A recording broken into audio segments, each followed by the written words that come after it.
Hola, siguiendo entonces con los videos acerca de las lenguas. Esta vez, bueno, más allá de tratar de los grupos de lenguas o de las familias de lenguas, quisiera revisar entonces cada una de las lenguas que van a componer a estos grupos. En primera de ellas, bueno, obviamente se va a tratar entonces del español o castellano. Bueno, se calcula que alrededor de 480 millones de personas tienen el español como lengua materna, siendo la segunda lengua en el número de hablantes detrás del chino mandarín, o sea, es la segunda en el mundo en el número de hablantes nativos.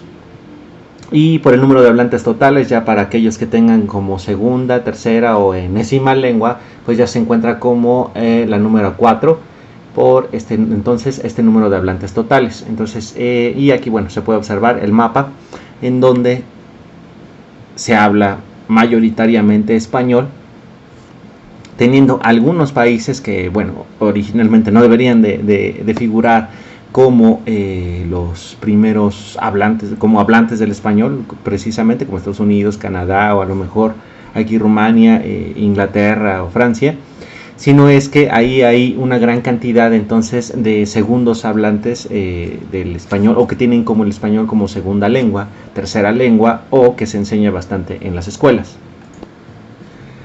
Pero bueno, entonces, ¿de dónde proviene esta lengua? La península ibérica, bueno, cuenta con, o contó más bien cuenta con la presencia del género Homo, el Homo sapiens, Homo tal, desde hace 1.200.000 años. Del primero que se tiene registro es del género, o más bien del homínido Homo antecesor. Y además de que es bastante interesante que aquí fue uno de los últimos reductos o donde se han encontrado los fósiles más recientes del Homo neanderthalensis, de los neandertales. Y bueno, entonces aquí se muestra un mapa con las culturas de la edad de bronce alrededor del 1500 antes de Cristo, un poco más, realmente está un poco incorrecta esta parte. Es alrededor del segundo milenio antes de Cristo, en donde se han encontrado diferentes culturas. Cada una de ellas, bueno, solamente se han localizado algunos rastros de ellas. Pero la parte interesante entonces de aquí es de que alrededor de, algunos creen que entre el quinto y tercer milenio, entonces ya podrían estar catalogados como estas culturas aquí que se muestran en este mapa, llegaron unos pueblos conocidos como los iberos, que bueno, aquí en este mapa entonces se muestran en color verde, y posteriormente fueron llegando otros grupos, entre ellos, y de los más importantes, entre el siglo IX y el siglo VII a.C. llegaron los pueblos celtas, que bueno, quizá habrán visto un poco acerca del video de las lenguas celtas. Pero bueno, originalmente entonces este era uno de los grupos que llegaron a la península ibérica, y cada uno de ellos entonces tenía unas ciertas, no sé, afinidades, o más bien particularidades entre cada uno de ellos. Y bueno, entonces se pueden, o más bien los han dividido de esta forma, como los iberos, por aquí la parte de los aquitanos, los turdetanos, tartésicos, etcétera, etcétera. Esta parte de los celtas, protoceltas. Y bueno, bastante interesante tomar en cuenta esto. ¿Por qué? Porque bueno, de los pueblos celtas se toma una de las cosas más importantes que aparece en el lenguaje español, que no aparece en ninguna de las otras lenguas romances, o no está tal cual definido como tal, que es entonces que entre los verbos hay una diferencia entre el ser y estar. Una cosa es ser y otra cosa estar, para todos los que hablan el español, y que no pasa por ejemplo en no sé, en alemán, en italiano, en francés. Por otro lado, algunos de los lugares de España, como Asturias, toman nombre entonces de los astures, que se pueden ver aquí se muestran los astures, que era un pueblo celta, que Asturias se presume que podría provenir de Astur, que sería río, porque es una zona con algunos ríos. También la parte de Cantabria, con los cántabros. Tiene una etimología que Cant y Abr, Cant sería roca y Abr se utiliza entonces como gentilicio. Entonces esto querría decir que es el pueblo que vive entre las rocas o entre las peñas, una zona muy montañosa. Y algunas palabras que se han identificado como gancho, colmena, abedul, cerveza e incluso camino, que estas provienen del celta. De los pueblos íberos hay varias palabras que todavía se mantienen, aparte de algunos topónimos de lugares, que sería entonces como barranca, vega, arroyo, conejo, zarza, cerro, cacharro, barro. Habría que ver entonces que hay una fuerte presencia de la doble R en estas palabras que se mantienen del íbero. Y finalmente de los pueblos aquitanos vascones, que finalmente generaron al pueblo vasco, al euskare. Habían algunas palabras como izquierda, bacalao, boina, entre ellas, ¿no? Posteriormente entonces, bueno, la península ibérica no estaba aislada del mundo y después fueron llegando algunos otros pueblos como los fenicios, después llegaron los griegos, cartaginenses. Se puede ver entonces que se mantenían algunos de los pueblos, pero ya empezaron a tener influencias de los griegos con algunas ciudades que fueron pues fundando, y posteriormente algunas colonias también que fueron entre fenicias y después cartaginesas. Bastante importante observar aquí entonces que algunas de estas colonias tomaron sus nombres entonces del idioma de los fenicios, de los cartagineses, que bueno, es una evolución entonces de esta cultura, y también de los griegos. De estas culturas entonces se tomaron los pueblos originarios de la península ibérica, fueron tomando muchísimas cosas dentro del arte. A lo mejor se ha observado esta escultura que es la Dama de Elche, y bueno, existen muchos otros registros, e incluso es bastante importante decir que los fenicios llevaron la escritura, o más bien introdujeron su escritura a la península ibérica. Hay registros de esto, de que los pueblos celtas o los pueblos iberos dejaron algunos escritos, pero no han sido totalmente descifrados y por tanto no se conoce con exactitud qué es lo que quería decir o qué es lo que indicaban estos escritos.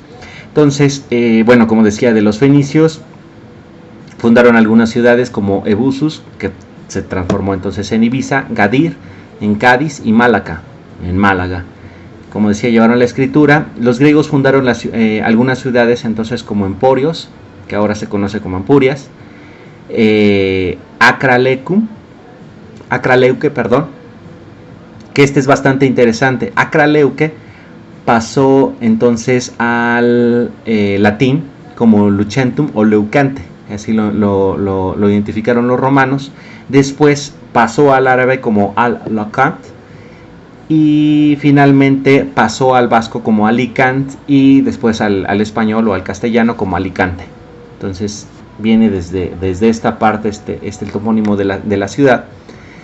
También entonces los griegos llamaban a la zona Ophiousa, o tierra de serpientes, pero posteriormente lo cambiaron a Iberia, y es que se oía constantemente la palabra Iber entre los habitantes. Se cree que Iber podría ser la palabra correspondiente a río también, o a tierra. Posteriormente entonces los cartaginenses, es el pueblo antiguo con capital en Cartago, en la actual Túnez, que son herederos entonces de los fenicios, ¿vale? Y aquí la parte importante es de que ellos sí conquistaron varias ciudades al interior de la península, y dado que la lengua era muy similar a la de los fenicios, esto consolidó el aporte de la cultura. La parte más importante de esto es de cómo se conoce, de lo que dejaron entre su lengua, es de lo que se conoce ahora a la península, o quizás a los españoles como hispanos, inclusive a todos los hablantes de la lengua castellana, ¿no? Que Hispania proviene entonces, o se cree que proviene de Ismna, que sería la tierra o región abundante de conejos. Esa etimología fue tomada por los romanos, que vencieron a los cartaginenses, pero se cree entonces que esto realmente no era Spn, que significaría conejo, sino Damanes, que es un roedor del norte de África. Pero bueno, ya durante la época romana se conocía Hispania Aquí se puede observar en una moneda de la época de Adriano, me parece, ¿sí? Adrianos, en donde Hispania se representaba como una mujer con conejos a sus pies. Y bueno, después llegaron las famosas guerras púnicas, en las que se enfrentaron los romanos y los cartagineses, y esto conllevó al dominio entonces de la península ibérica.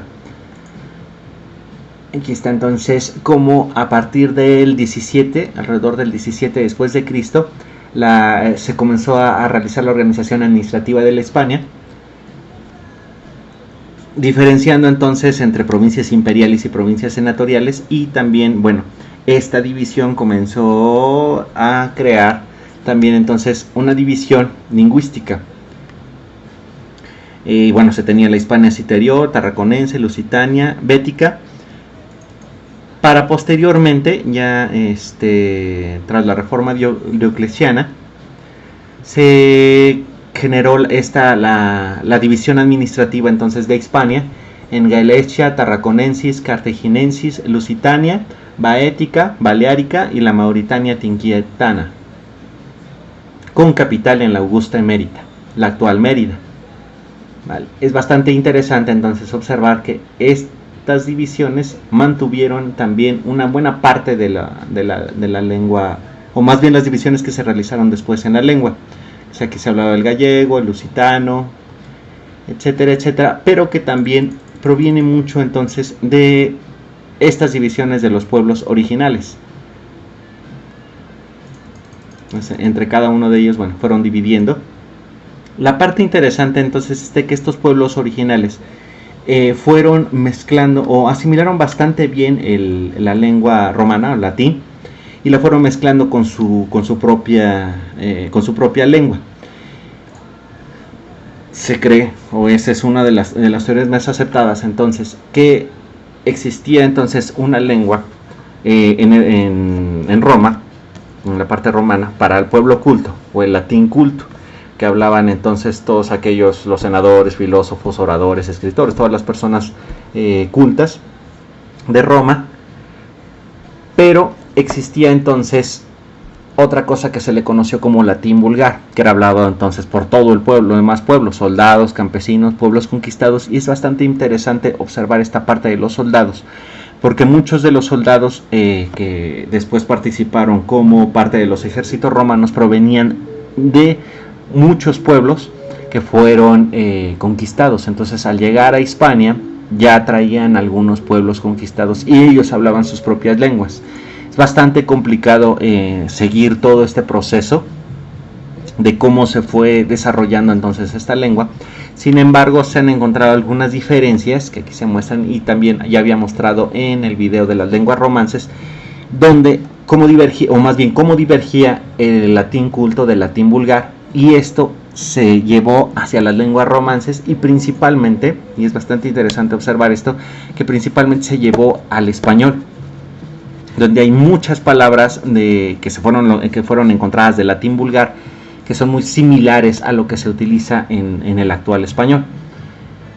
Bueno, entonces esto sucedió por la gran extensión del Imperio Romano, que posteriormente vamos a ver que lo mismo pasó para el Imperio Español, donde no existe una educación pública o homogénea como existe en la actualidad, y entonces cada uno de los pueblos tenía un sustrato.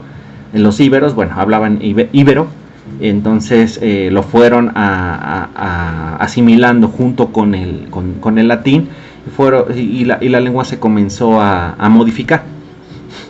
¿Va? Por otro lado, bueno, ya cuando Roma comenzó a debilitarse, o el Imperio Romano comenzó a debilitarse, unos 100, 400 años después de que llegaran a la península ibérica, comenzaron las invasiones bárbaras. Las invasiones bárbaras entonces trajeron consigo igual muchas cosas, entre ellas su lengua. La parte interesante entonces de esto es de que cuáles pueblos llegaron a Hispania, o lo que se conocía como Hispania. Llegaron unos pueblos que venían del sur de Suecia, que bueno, eran identificados principalmente como los godos, que después se comenzaron a diverger como ostrogodos y visigodos, que comenzaron entonces a moverse dentro del Imperio Romano, trabajando incluso, o bueno, más bien siendo incluso parte de la milicia del Imperio Romano. Por tanto, conocían perfectamente una buena parte de las tierras del Imperio Romano, y encontraron un buen lugar para vivir, la península ibérica, además de que llegaron algunos otros pueblos como los vándalos, que fueron los primeros en llegar hacia la península.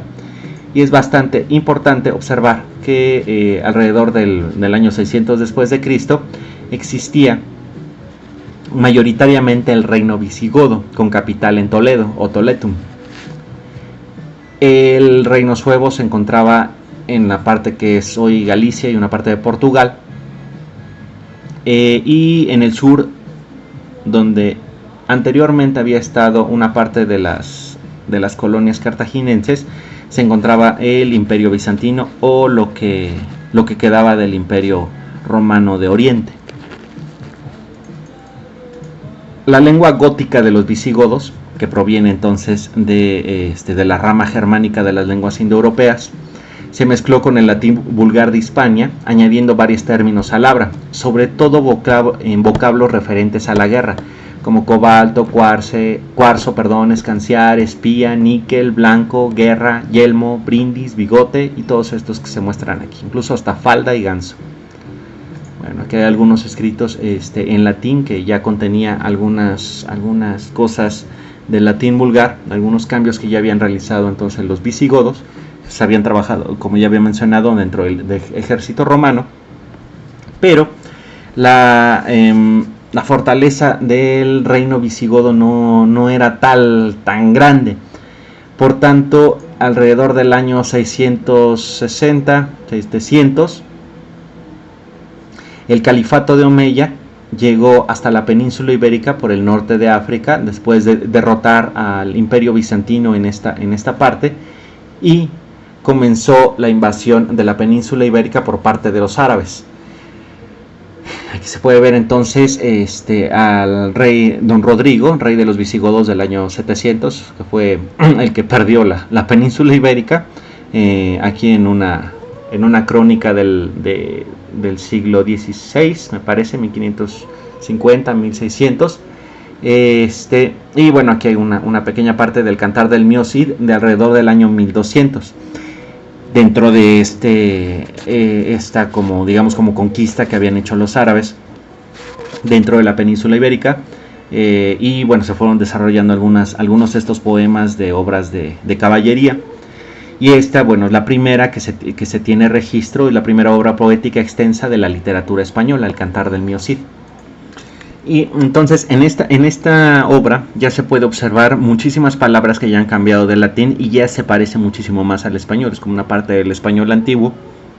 Después de toda esta divergencia que se tuvo, todavía había muchos escritos que se realizaban en latín, pero este fue de los primeros que se tiene noticia, dentro de algunos otros también, en donde ya se encontraba o ya se observaba la divergencia hacia el latín, del latín vulgar o del latín que se hablaba en la península ibérica, combinado entonces con la lengua gótica de los visigodos, para convertirlo entonces a lo que ya comenzaríamos entonces, o ya se comenzaría a hablar como la lengua castellana. ¿Okay?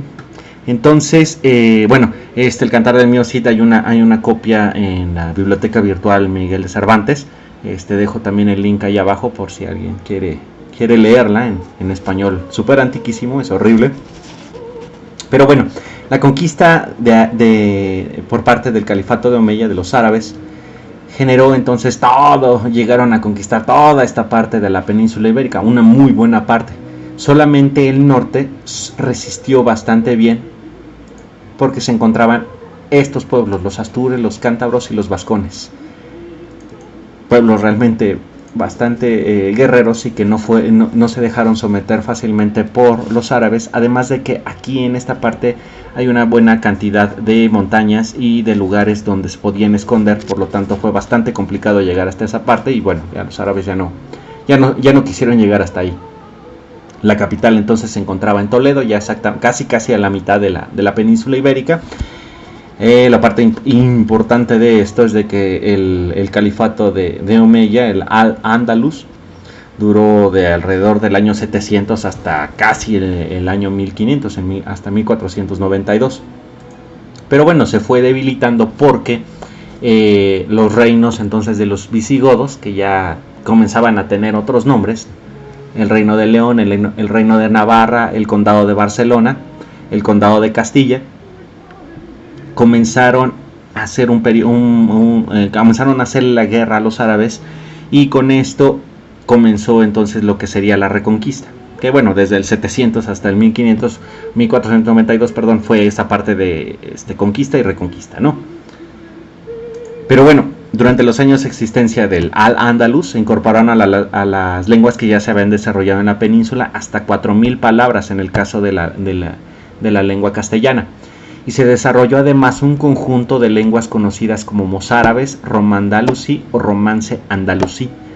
¿Por qué razón? Bueno, los árabes le dieron bastante libertad a los pueblos que fueron conquistados dentro de la península ibérica, y aunque le llevaron la lengua el árabe hacia esta parte, pues al dejarle esta libertad, pues comenzó la gente a intentar hablar árabe o a copiar algunas palabras del árabe y las fueron incorporando a las lenguas que se hablaban ahí, ¿no? El castellano, el leonés, el astur, el aragonés, incluso hasta el catalán y una parte del galaico portugués. Existen entonces hasta 4000 palabras en el castellano, como aceite, almohada, alarife, alcázar, alhóndiga, baño, bellota, naranja, etcétera, etcétera. Una cantidad enorme de palabras que fueron introducidas entonces del árabe al español. Una parte bastante importante, Alfonso X el Sabio estandariza el romance castellano, dando mayor importancia al dialecto de Toledo cuando fueron haciendo esta parte de la Reconquista, y se creó entonces la Escuela de Traductores de Toledo, que incluía sabios tanto judíos, castellanos e incluso árabes, para hacer entonces todas estas traducciones de la mayoría de una gran cantidad entonces de lenguas que se encontraban en la península ibérica, sobre todo entonces de la parte del latín, el árabe, y llevarla entonces al castellano y estandarizarlo. Bastante importante fue esta parte, y posteriormente entonces vendría la Reconquista.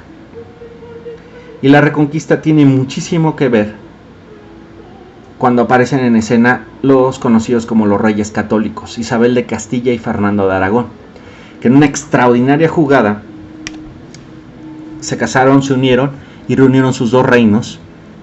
Comenzaron entonces a finalizar la Reconquista, valga la super rebusnancia de decir comenzaron a finalizar, pero así no fue, para unificar entonces a la península ibérica o unificar a España. Comenzaron a realizar entonces tratados con la mayoría de los reyes que se encontraban en ese momento en otros, ¿cómo podríamos llamar esto? Otros, en otro de los reinos, porque existía entonces también el reino de Portugal, el reino de Navarra, el reino de León, la parte del condado de Barcelona, que también intentaba ser libre, digamos. Y entonces, bueno, ellos al realizar esta unificación de sus reinos, pues ya comenzaron a tener una mayoría en toda la península ibérica. Y sobre todo, la parte interesante es de que incluso sobre el dialecto aragonés, o más bien no, la lengua aragonesa, esta lengua aragonesa que fue hablada entonces por el rey Fernando de Aragón, se conoce como navarro aragonés, fue dominado entonces por la lengua de Castilla, representada por la reina Isabel. Vemos eran mucha mayoría los castellanos sobre los aragoneses, incluso sobre los demás pueblos. Parte importante de esto, en 1492, que fue uno de los años más convulsos que ha visto la humanidad sobre descubrimientos, sobre cosas, y sobre todo la parte de los hispanos. Aparte de finalizar entonces la Reconquista, además en 1492 se presentó la gramática de Antonio Nebrija, esta parte de aquí, en donde ya se contenía, o más bien contenía, donde ya se explicaba una buena parte de la gramática y del buen hablar del castellano, ¿no? Y bueno, una obra que continúa eso, pero ya unos siglos después, en 1611, está el Tesoro de Covarrubias, o Tesoro de la lengua castellana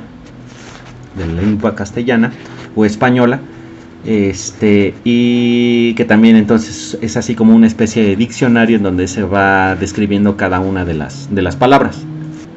También estos libros se encuentran de manera virtual en la biblioteca Miguel Cervantes. Bueno, pues también los voy a coloco el enlace en las descripciones, ¿va? ¿Qué va?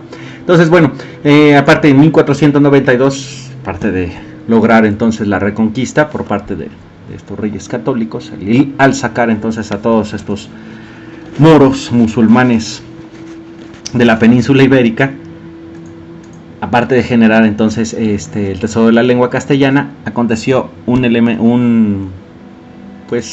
vamos a redundar sobre la palabra, un acontecimiento muy importante, que fue el descubrimiento de América por parte de Cristóbal Colón.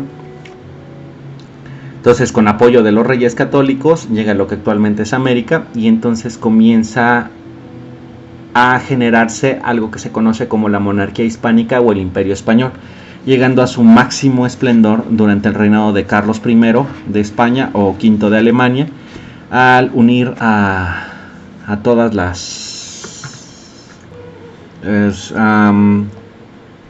al unir entonces a reunir en una misma persona a las coronas de Castilla, el reino de Navarra, la corona de Aragón, además de el imperio el imperio sacro, o más bien el Sacro Imperio Romano Germánico. Por tanto, entonces tenía una gran cantidad de territorio en el que se decía que jamás se ocultaba el sol, que incluía una parte de lo que actualmente son los Países Bajos, el sur de Italia, Cerdeña, Sicilia, España por supuesto, toda la parte conquistada de América. Bueno, esta parte de aquí no, esto lo que está en morado es lo que pertenecía a Portugal, e inclusive territorios en el oriente suroriente de Asia, como las Filipinas. Es bastante importante entonces decir que con esta unión llegó quizá a lo mejor uno de los últimos ya ingresos de palabras, sin contar con los actuales, que se utilizan actualmente en el español, que vienen a ser entonces algunas palabras del neerlandés, sobre todo que vienen de términos marítimos. Los neerlandeses en esa época eran muy buenos, y bueno, siguen siendo bastante buenos navegantes, como baluarte, chalupa, incluso dique, duna, flora, flamenco, gas, izar, pomelo, té, ñu. Y con la conquista entonces de los territorios de América, también se incluyeron palabras de las lenguas que hablaban los nativos de esta parte de América, como por ejemplo palabras del náhuatl como tamal, milpa, nopal, aguacate, tiza. Tiza es un ejemplo bastante interesante, ya que al provenir del náhuatl, pues se pensaría que es bastante utilizado en México, pero no es así. En México en general a tiza se le conoce como gis, y tiza es utilizada en los demás países de habla hispana, excepto en México. También está entonces el tomate, el jitomate, chicle, coyote, elote, papalote, y una gran cantidad entonces también de palabras. Algunas palabras del quechua como caucho, cóndor, papa, puma, topo, vicuña. Algunas palabras también del taíno como canoa, barbacoa, hamaca, carey, jaiba, etcétera, etcétera. Una gran cantidad entonces de palabras que han provenido, o sí, más bien que se fueron uniendo, no provenido, es horrible, estaba hablando mal español, de las lenguas de los pueblos que fueron conquistados. Y bueno, ya finalmente cabe mencionar que, bueno, dentro de toda esta conquista, buena parte de los conquistadores provenían tanto de las provincias de Extremadura, Hernán Cortés era extremeño, y salían sobre todo de los puertos que se encontraban en la región de Andalucía. Bueno, fue de los últimos baluartes de los árabes o del Al-Ándalus, del califato de Córdoba, en la península ibérica. Es bastante importante entonces ver esto, porque esto correlacionó mucho entonces con el actual hablar de los pueblos americanos, de cómo se fueron entonces desarrollando el español dentro de cada una de estas de los virreinatos y de las colonias que se tenían en América, y sobre todo una buena parte de lo que se cree entonces es cómo se han generado cada uno de los acentos que se encuentran del español, y la diferencia, por ejemplo, que tienen los españoles entre al diferenciar entre la C y la S y la Z, que en América no está tan bien diferenciada, pero los españoles entonces del sur de España, de Andalucía y también de Extremadura en esos tiempos, que se piensa que no tenían esa diferencia entre la C y la S, y por tanto en la actualidad en América no se encuentra tal diferencia, ¿no? Pero bueno, esta parte de los acentos tal vez lo realicé en algún otro video. Bueno, espero que haya sido bastante de interés esto del español. Posteriormente también, parte de esto de los acentos, me gustaría ver, o quizá a lo mejor haga algún video acerca de, ahora sí, entonces la gramática española, cómo funciona esto de la gramática española, porque bueno, hay una cantidad infinita de palabras que van a ser sustantivos, también los verbos, cómo son las conjugaciones, 18 conjugaciones de la lengua española, una en desuso que técnicamente son 17, algunos modos de conjugación, y sobre todo entonces ver algunas diferencias con otros lenguajes o también similitudes, ¿vale? Entonces, bueno, espero que haya quedado bastante claro, y observar cómo se ha ido moviendo entonces todo esto desde los pueblos antiquísimos, el Homo neanderthalis, pasando por iberos, después cartaginenses, después entonces también los romanos, griegos, romanos, después los visigodos, árabes, todo para llegar entonces al español que estamos actualmente hablando. Vale, entonces, abur.